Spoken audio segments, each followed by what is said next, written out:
Woody might not be the real Woody. That's not a theory. That's what the Toy Story 5 is hiding in plain sight. Drop a teddy bear if you've been a Woody fan since day one. And stick around for number 1 because 99% of fans haven't even noticed he's missing something he's had since the very first movie. Number 10. Andy's birthday party has a dark secret nobody noticed. Look closely at Andy's birthday party in the first film. Every single kid has the exact same face. Not similar, identical, same character model, same design. Over and over across every background child in that scene. Here's why. Toy Story was the first fully CGI feature film ever made. Building a new character model from scratch cost enormous time and money. So Pixar took Andy's design and just reused it for every party guest. But once you see that, other details start surfacing. When Andy and his mom drive to Pizza Planet, they stop at a place called Dino Gas Station, the same company that later became a franchise staple in the Cars universe. While Molly looks in the mirror at Woody and Buzz in the back seat, you can hear Hakuna Matata from The Lion King playing on the radio.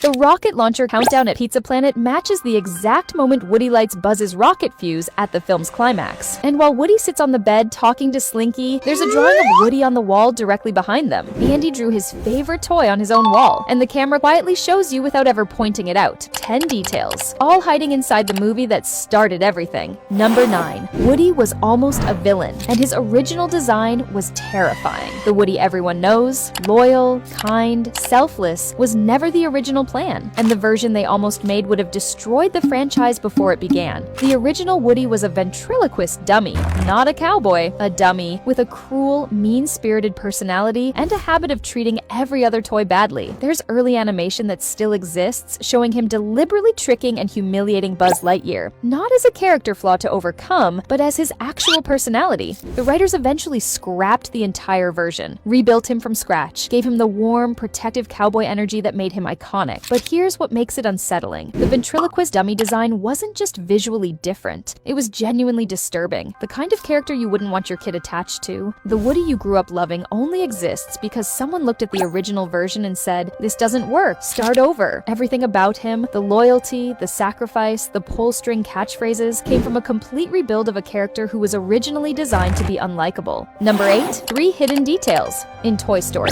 2 nobody ever caught. These are blink and miss it moments hiding across one of Pixar's most rewatchable films, and almost nobody has seen all 3. Detail number 1. The license plate. One of the cars that crashes during the highway chase has a license plate reading HDMenCTY. That's a direct reference to Hidden City, a location from Monsters, Inc., a background crash. A license plate, a different franchise, all connected in one frame. Detail number 2. The Luxo Ball. When Buzz and the toys break into Al's toy barn, the iconic Pixar Luxo Ball is visible near the front of the store. That ball has appeared in every single Pixar film since the original Toy Story. It's always there. Most people have never found it. Detail number 3. Tour guide. Barbie's joke is real when she tells the group that back in 1995, short-sighted retailers did not order enough dolls to meet demand. That actually happened. The first Toy Story released, and stores genuinely couldn't keep Buzz Lightyear toys on shelves. Pixar wrote a real piece of their own history into a background tour guide's throwaway line. 3 details. All still there, all still waiting. Number 7. Toy Story 5 should end with the toys losing. Hear me out. This is the theory most Toy Story fans don't want to accept, but it's the only ending that actually makes sense. The entire movie is about toys competing with technology. Tablets, screens, the internet. Kids are spending less time with physical toys, and nobody in the film can stop that, because that's not a villain problem. That's reality. The toys can't defeat the internet. They can't make kids stop using screens. And Lily Pad, the AI tablet villain, isn't wrong about any of it. Technology is already winning. It was always going to win. So what if the real ending isn't a battle? What if Lily Pad is right? Not because toys don't matter, but because competing was never their purpose. Here's where it gets emotional. In the Toy Story timeline, Andy would be a grown adult by now. Imagine him finding Woody, Buzz, and the toys that built his childhood. One final time, he remembers what they meant, what they gave him, and instead of the toys winning some impossible fight against technology, Andy passes them down to his own child. Not a victory, a legacy, the only kind that lasts. Number 6. Lily Pad may already know Buzz's fatal weakness, and that makes her terrifying. Everyone is calling Lily Pad the villain of Toy Story 5, but the real threat might be what she does to Buzz, not to the toys. Here's the thing most people forgot. Buzz can be reset completely. In Toy Story 3, Lotso reads Buzz's instruction manual, finds the reset procedure, and uses it. Buzz loses every memory he has of Woody, of the gang, of everything, and becomes a fully obedient enforcer working against his own friends. That wasn't a one-off plot device. That weakness still exists. It's built into his hardware, and LilyPad, an AI with access to digital systems, instruction databases, and the ability to rewrite her own programming, would find that reset procedure in seconds. If she resets Buzz in Toy Story 5, he doesn't just stop helping, he actively turns against everyone. Again, the most powerful toy in the group becomes the biggest threat, because the villain didn't beat him. She just pressed a button. LilyPad may be the most realistic villain in the franchise, but Buzz's reset switch is the most dangerous weapon in the room, and she already knows it's there. Number 5, the Woody in the Toy Story 5 trailer might not be the real Woody. This is the detail hiding in plain sight, and once you see it, it changes every scene he appears in. In the trailer, Woody has a visible bald patch on the top of his head, large areas of paint peeling away. Most people assumed it was just wear and tear from years of being a toy. But go back to Toy Story 2. A professional toy restorer rebuilt Woody completely, fixed his broken arm, retouched every faded surface, restored the lettering on his boots. A professionally restored toy doesn't develop massive paint loss again without something seriously wrong happening first. And here's the other problem. Toy Story 4 gave Woody a complete ending. He chose to stay with Bo Peep. The producers explicitly said that was the conclusion of his story. A character who already finished his arc, suddenly back with the gang, doesn't add up. Put those two things together. Severe, unexplained deterioration, a return that contradicts his confirmed ending, the theory gaining traction. The Woody in this trailer isn't the original. Something happened to the real Woody after Toy Story 4, and whoever, or whatever, replaced him has been sitting with the gang long enough that nobody noticed. Number 4, Jessie is returning to Emily, and it might end with her death. The tire swing in the Toy Story 5 trailer isn't random set dressing. That's the exact location where Jessie and Emily played together in the When She Loved Me sequence from Toy Story 2. Jessie goes back there, this time leading a group of traveling toys, riding a real horse alone. Here's what the trailer is quietly confirming. Jessie is leaving on a solo mission to find the owner who lost her, Emily, but the storybook shown in the trailer drops a twist most people missed. Emily never forgot Jessie. She spent years searching for her cowboy doll. She even named her own daughter Jessie.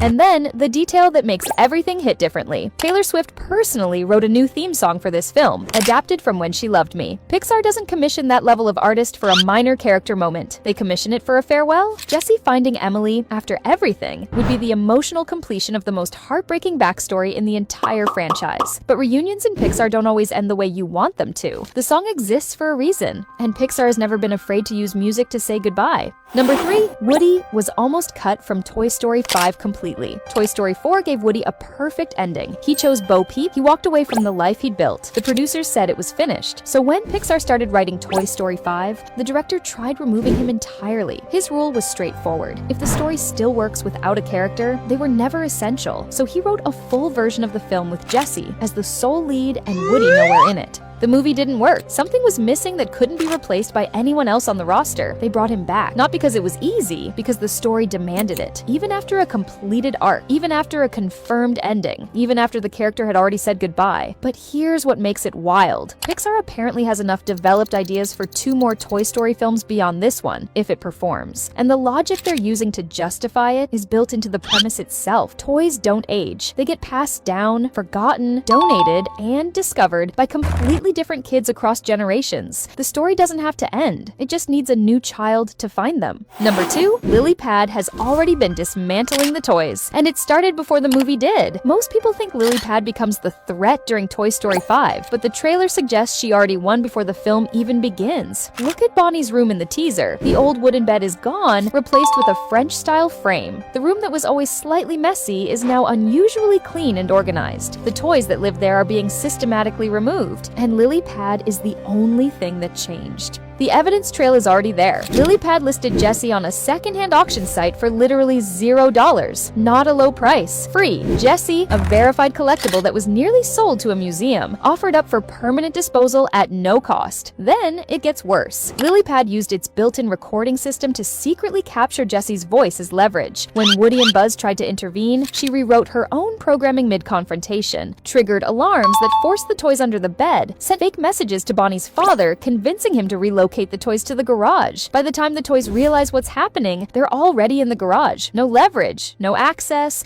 no ability to fight back. Lilypad didn't attack the toys. She systematically removed every advantage they had, one quiet move at a time. Before they understood they were in a game. The scariest villains don't announce themselves. They're already finished by the time you notice them. Number 1, the Woody in Toy Story 5 is showing signs. He's not the same toy, and the clues go all the way back to Toy Story 2. This is the detail that reframes every single trailer moment, and it starts with his boot. In Toy Story 2, the toy restorer painted over Andy's name on Woody's boot during the restoration. Woody wiped it off himself because that name was the most important thing he owned, the proof of who he belonged to. In the Toy Story 5 trailer, his boot soles are smooth. No name, no trace of Andy's mark, not painted over, just gone. Then there's how the other toys treat him. When Woody tells a joke, Buzz and Jessie give half-hearted reactions. Impatient, disconnected. Nothing like the synchronized, warm responses they've always given him. During games, Buzz gets the winged horse, Jessie gets bullseye, and Woody gets the smallest pony in the group. That's not how you treat a decades-long friend.